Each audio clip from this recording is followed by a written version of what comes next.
होय, आम्ही आलोय. तुमचे आऊसाहेब राजमाता जिजाऊ. स्वराज्याची पवित्र माती पुन्हा आमच्या मस्तकी लावण्याचे भाग्य आम्हास लाभले. ही आई जगदंबेचीच कृपा. पण एक काळ असा होता मावळ्यानं, या महाराष्ट्रात अनेक परकीय सत्ता थया नाचत होत्या. मराठी मुलकाचं सैन्य मुघलांच्या आरमानात खितपत पडलेलं होतं. शेतकरी हाडाचं पाणी करून जगत होता. अशा परिस्थितीत सिंदखेडच्या माळसाळांनी व लखुजी राजे यांच्या घरी आम्ही जन्माला आलो तेव्हा दारादारात रांगोळ्या काढल्या गेल्या, तोरणे लावली गेली, हत्तीवरून साखर वाटण्यात आली. आमचं नाव ठेवण्यात आलं जिजा. जिजा म्हणजे जय आणि विजय.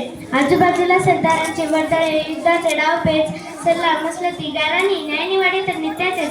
हे असं होतं आमचं बालपण. आम्ही युद्धकला तर शिकलोच होतो, त्याचबरोबर आम्ही मुलींची एक फौजही तयार केली होती. जेव्हा आम्ही पहाटे घोड्यावरनं रपेट मारायला जायचो तेव्हा गावकसातल्या काही बायका कौतुक करायच्या, तर काही म्हणायच्या या मुलींचं कसं होणार. पण आम्ही निश्चय केला होता स्वतःबरोबर इतरांचेही रक्षण करण्याचा. आईच्या इच्छेखातर आम्ही 6 भाषा शिकलो. मराठी, संस्कृत, पारशी, अरबी, कन्नड, रामायण, महाभारत बरोबरच कबीरांचे दोहे, कुराण, बायबलही वाचले होते आणि समजूनही घेतले. आमच्या मनात एक प्रश्न निर्माण झाला, धर्म म्हणजे काय? धर्म म्हणजे मानव सकल कल्याण की कर्मकाळ? आम्ही तलवार चालवतो कुणासाठी? परकीयांची सात्री आम्ही का करायची? झुंड जुळणार आपण, मारणार आपण आणि मरणारही आपण, आणि मिळून येतो तो शाह बादशाह. आपण स्वतःसाठी का झुंजत नाही आणि कसला आलं हे पारतंत्र्याचा मुर्दा जगणार? हे सगळे विचार आमच्या मनात एक वादळ निर्माण करत होते. सह्याद्रीच्या आरत या सह्याद्रीलाही जाग येत नव्हती. जणू काही प्रतिकार शक्ती संपली होती. हो, हा अन्याय अत्याचार पाहून तळपायातली आग मस्तकात जायची.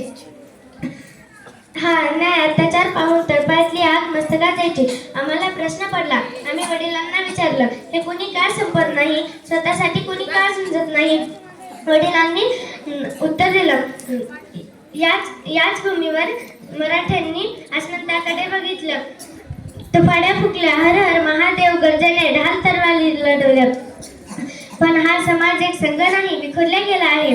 जात धर्माची उतरण पक्की झाली आहे. जिजा समाजाला बांधून ठेवतो तो एक आत्मस्वातंत्र्य विचार. आम्ही वडिलांना पुन्हा विचारलं, या विचारासाठी काय करावं? वडिलांनी शब्दांची जळवणी करत उत्तर दिलं, जिथे रयतेचा छळ होतो, रक्ताचं पाणी होतं, तिथे गवताला भाले फुटतात. मातीत उगवणाऱ्या सहस्त्र कुंभांना जगण्याचे दान मिळते, ते या स्वातंत्र्याच्या सूर्यामुळं. पण हा सूर्य सहजासहजी वर येत नाही. त्यासाठी पारतंत्र्याचा श्वास कोंडावा लागतो. मनगटात बळ आणून ढाल तलवारी लढाव्या लागतात. माणूस जातीला पेटावं लागतं. अहो, अर्ध्या शरीराला जागावं लागतं. हातात पेटत्या मशाली लावाव्या लागतात. एक एक शब्द आम्ही आमच्या मनात साठवत होतो. मनात विचार आला, हे मुदाई किती सोसले यवनांनी. कापून टाकलेल्या माझ्या लेकरांची प्रेतही तू वाहून नेलीस. अब्रू लाटून नेलेल्या लेकी सुनांना तू स्थान दिलंस. अंगणातली तुळस, गोठ्यातली गाय आणि घरातली माय, यावर जर कोणी वाकडी नजर टाकली तर गय केली जाणार नाही. घेऊन जा, गर्दन मारा. जे काही बरं वाईट व्हायचंय ते बघूच. आम्ही काही मूर्शकाच्या घरी जन्माला आलो नाही, आम्ही वाघाच्या घरी जन्माला आलोय. सिंहाची सुहासिनी म्हणून जगतोय. ना वाकणार ना झुकणार, अन्यायावर पलटून वार करणार. सन्मानानेच जगणार आणि सन्मानानेच मरणार. हे हिंदवी स्वराज्य आहे. तिथे आयाबायांची पूजा केली जाते. मुर्द्या जाऊन सांग तुझ्या बादशाला, पुण्यातील जहागिरी आता आई साहेबांची आर्थिगिरी चालवते. धन्यवाद.